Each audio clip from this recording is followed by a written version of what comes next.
Still going strong and celebrating our 25th season. This is Friday Night Sports Extra, brought to you by Subway and Sterling Savings Bank. You waited all week and it's finally time. Sit back and relax, football on your mind. Punch one in from the 5-yard line. T-Bow the top plays, then hit rewind. Bring on your cane, grab your umbrella. Varsity Sports, they work hard for a letter. KXLY, no one covers better. You are now tuned to the Friday Night Sports Extra. What's up and welcome to week number 5 already. Crazy. Hard to believe with the Friday Night Sports Extra here on KXLY 4 HD. I'm Derek Deis. And I'm Cap. We've got a battle of undefeated 2B powers and key games in the GSL and Inland Empire League coming up for you. But first, let's send it out to Keith Osso in Stadium 4 with this week's special guest from Freeman. Awful quiet over here in Stadium 4, but something tells me that's going to change really quickly. The Freeman Scotties are here tonight. Oh my goodness. We got the band, we got the cheerleaders, we got the mascot, we got the flag team. Oh my. We're going to be back here a little bit later, but first we got to go over to Dennis Patchin with tonight's game of the night. Dennis. What happened to Osso? We saw him and he was gone. He was a surge of Scotties.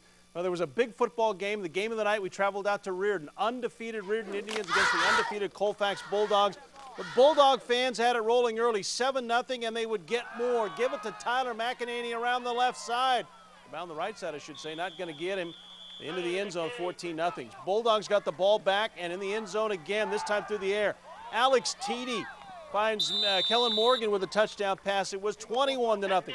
Still in the first quarter, Bulldog defense gets on the board. McEnany forces the fumble. Morgan picks it up. It's 28-0 after one. 2 unbeatens and the route is on. They put the cherry on the top. Reardon trying to get something before the end of the half. 4th and goal at the 3. Seth Hansen picked off Justin Baraducci. Adios! This one all the way back 99 yards. Colfax stuns Reardon 45-13. We knew Reardon was going to be a great team and everything coming out. And we just came out firing, and line did a great job. Everybody took care of things. Oh, really, it all starts up front. Our linemen playing good holes and came out with a good game plan. Coaches prepared us all week. We've been working hard. 28-0 at the end of the first quarter. That's a heck of a game plan. 2 touchdowns from the defense in the first half. The Colfax Bulldogs, Ben and Derek, they're for real. Oh, most definitely they are. To the GSL now for a big-time matchup between once-beaten Central Valley and undefeated Ferris out at Joe Albee Stadium. And there was a little more drama than on our game of the night in this one. Saxons fans wearing pink tonight for breast cancer awareness. 3-0 Ferris in the second. Ben Goodwin's pass is tipped and picked off by CV's Nick Lawrence, and nobody's going to catch him. Lawrence takes it back to the house as the Bears take a 7-3 lead. But Ferris comes right back. Jordan Tanani finds some room on the right side, makes 2 defenders hit themselves, then outruns 1 more defender on his way to a 60-yard touchdown as the Saxons go back in front 10-7. You might see that play again later in the show. More Ferris now. Goodwin goes up top to Tanani this time for another touchdown. Tanani would add a 3rd score as the Saxons make it look easy with a 31-10 victory over the Bears, Ben. All right, so Ferris stays undefeated. Mount Spokane trying to do the same, playing University High, but the Wildcats get tricky in the 3rd, up 4. That's Tyler Green, takes the handoff. He throws it deep. Dan Moore's there, puts the Cats up 11. Titans try to answer, but Moore was just the man, or excuse me, Green was the man all game long. The pick 6 there. He had a kick return for a touchdown, intercepted a pass for a touchdown, threw for a touchdown, caught for a touchdown. U-High trying to do something. They say, hey, let's keep it away from Green. It's Jory Zettel.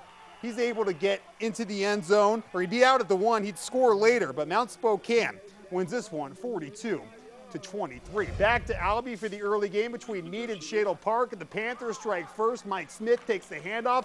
He rolls over and through a defender at the goal line. 7-0 Meade early. Levi McBorney has his tip pass coming here.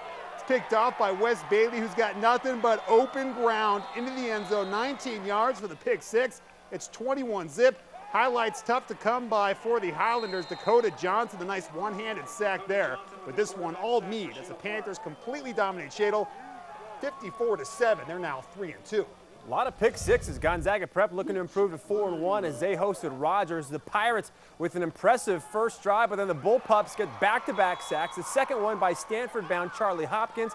That leads to a missed field goal, but after a scoreless first quarter, the Bullpups explode in the second. Bishop Sankey waltzes into the end zone from 6 yards out. He was held to just 191 yards, but he still scored 4 times.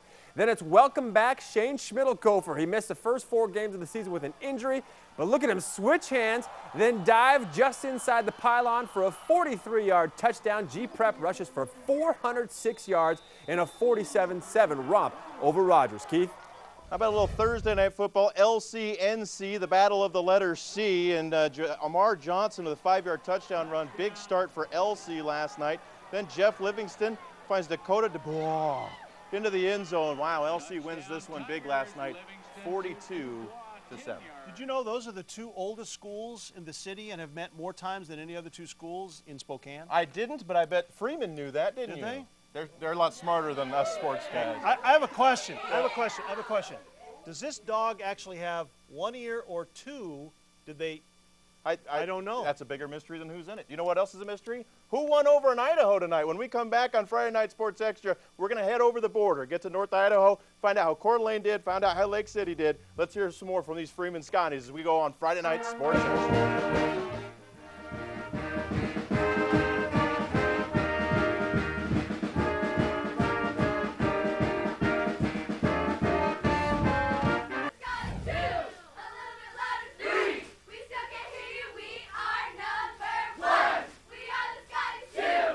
All right, welcome back to the Friday Night Sports Extra. We want to thank pretty much everybody from Freeman High School for being with us tonight. You got to love the energy over there. You know, I'm kind of bummed a little bit. We're over here. Well, lots of energy in North Idaho tonight.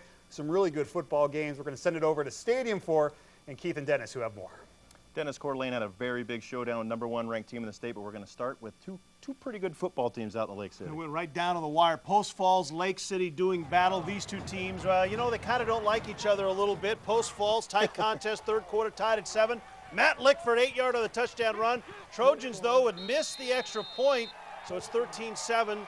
T-Wolves coach drawing up on the drawing board. You know why? Because they must have drawn this. Lickford trying to make a play here on 3rd and long. Looking, picked off, ball marked. Then on the ensuing drive, that interception would set up Mark Smiley. I bet he was smiling underneath.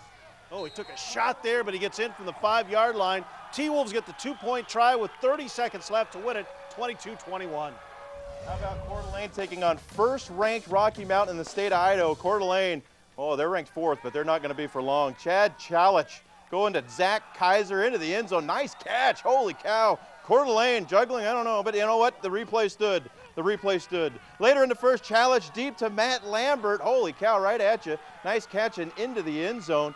Boy, they were not into the end zone, but they would go on to score 13-0 Coeur d'Alene, and they get more. Challenge doing it in the backfield, eluding the defense. Little stiff arm, throws on the run to Drew Turbin, 22 yards. Vikings go up 20-0. They pull the upset. 34-22. Also in North Idaho today, Lewiston, they got on a very long bus ride. Went to Sandpoint, and they got rewarded for it with a win. And the Moscow Bears win at home 27-8.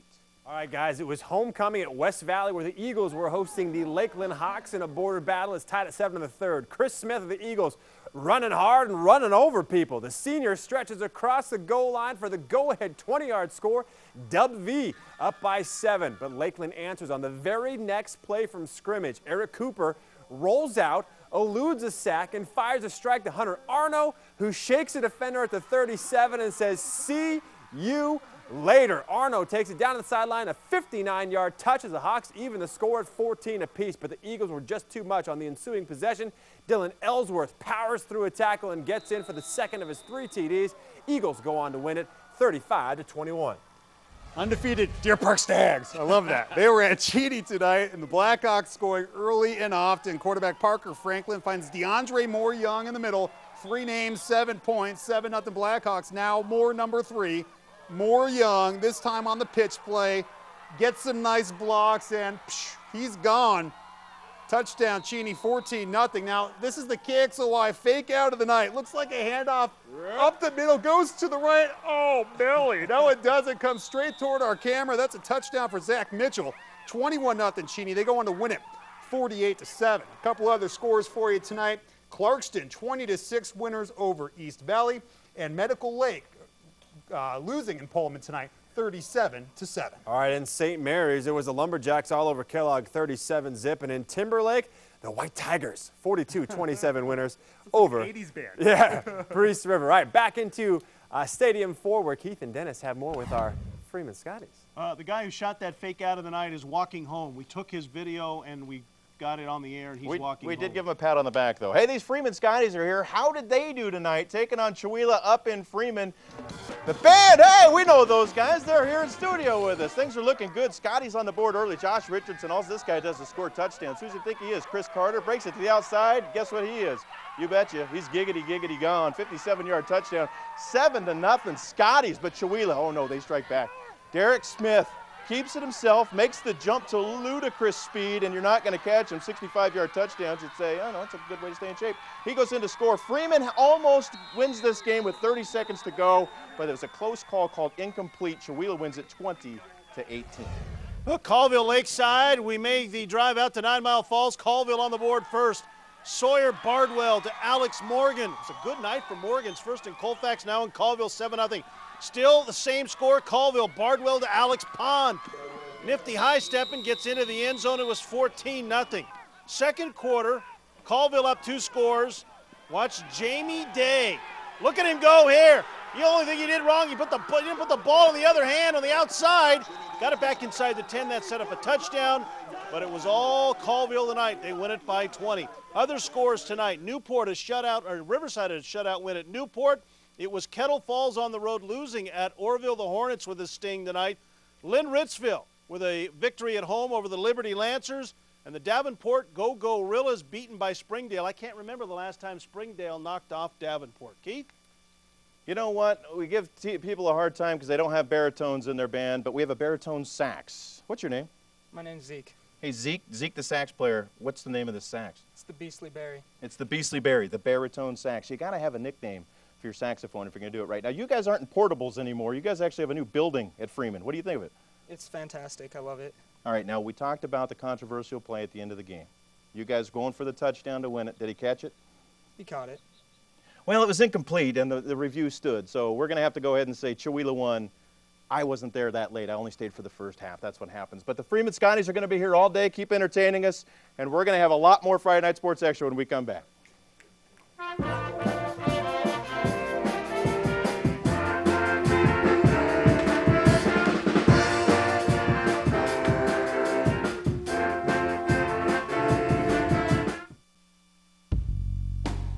This is Friday Night Sports Extra, brought to you by Subway and Sterling Savings Bank. All right, in case you just missed it, somebody back there getting cheeky, giving bunny ears to Keith Osso during that last segment. Welcome back to the Friday Night Sports Extra. We like to call them track meets with huddles. 8-man football now, and you're going to start things off. Keith's face on that was priceless. We're going to, though, we've got Northport at Columbia Inchelium. Football players in this, Keith will be happy to see that. They're also band members. Timberwolves defense gets things started. Quarterback Phil Johnson under pressure, throws up a prayer. It's not answered. Dylan Wolf picks it off. He gets a few yards. That would set up a touchdown that is going to happen after this longer run back than what we thought it was. It's a handoff run here to Trevor Anderson. Mr. Anderson. He'll go untouched in the end zone. 16-0 T-Wolves. More Columbia Inchelium action. Quarterback Tyler Zackerly fakes the handoff, throws a screen pass to Anderson, fights off a couple of guys. He's in the end zone. It's 24-0. At that point, the Maroon looking sharp.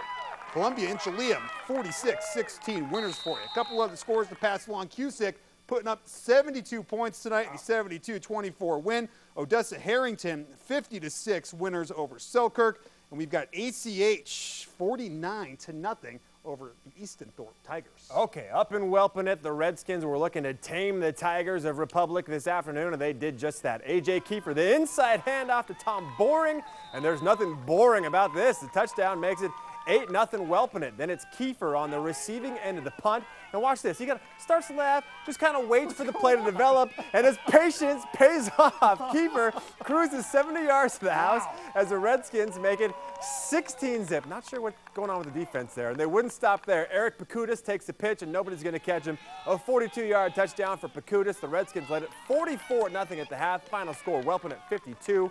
Republic 16. One more score for you. The Colonels of Mansfield go down at Wilbur Crescent 40-6. Let's jump on the Ben Kaplan Leadfoot Express out to Mullen. The band got to keep hydrated out there. In case you were wondering, what did Tigers dream of when they're taking a little Tiger snooze? It's a 35-yard touchdown run by Wyatt Sadler. That's what it is. 8-0 in the lead for Mullen. Yeah, got to get a picture of that one. Then Sadler again, this time from 2 yards out. It's 22-6 Mullen. And the Tiger fans, they're leaving early. I've seen enough. I'm out. Never leave early. That's a bad idea. The Warriors come storming back. Check out this run. Brandon Carmen. We don't have a counter here, but that's like 115 broken tackles. But watch when he's on his way into the end zone, his teammate, number 4, that's a block in the back. But it's still a big gain. That leads up to a touchdown, and they go on to win. Kootenay wins this one 44-30. Also today, Wallace with a big win against Clark Fork. Blackwash beating Colton in a defensive game. We have officially put both teams on probation for low-scoring 8-man games, and it was Liberty Christian handing Gar-Pal a loss tonight. Well, the scores for you as well. St. John Endicott 36-18 winners over Touche, and Pomeroy 70-20 over Sunnyside Christian. So we definitely on a warm day. Some offense is hot, scoring lots of points. Yeah, those Freeman Scotties have been bringing it all night for us Yeah, over in Stadium 4. So let's head back out to those guys. We've got much more Friday Night Sports Extra coming your way. Be sure to stick around.